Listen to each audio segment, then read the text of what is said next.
কেতিয়াবা খুব কম সময়ৰ কাৰণে লগ পোৱা এগৰাকী ব্যক্তিয়ে একো নোকোৱাকৈ বহু কথা শিকাই যায়। আপোনালোকৰ লগত তেনেকুৱা হৈছেনে? মোৰ লগত ৰিচেণ্টলি হৈছে। ঘৰৰ পৰা বাছত আহি থাকোঁতে সন্মুখৰ ছিটটোত মাক আৰু দেউতাকৰ সৈতে এগৰাকী কণমানি পৰী বহি আছিল। মই তেতিয়ালৈকে তাইক লক্ষ্য কৰা নাছিলোঁ যেতিয়ালৈকে তাইক থিয় হৈ মোৰ ফালে চোৱা নাছিল। আৰু তাৰ পাছত ময়ো বাচ্চা হৈ তাইৰ লগত খেলিবলৈ আৰম্ভ কৰিলোঁ। ইমান পৰে চাগে তাইও বৰ হৈ আছিল। আৰু তাইৰ লগত খেলি খেলি কেতিয়া মই আহি ডেষ্টিনেশ্যন পালোঁ গমেই নাপালোঁ।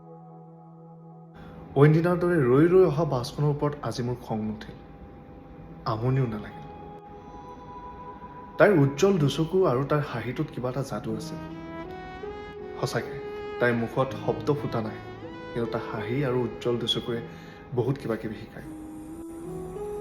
জীৱন যাত্ৰাত এনেকুৱা পৰীৰ প্ৰয়োজন হয়, যিয়ে জীৱন কেনেকৈ উদযাপন কৰিব লাগে সেই বিষয়ে শিকাব পাৰে।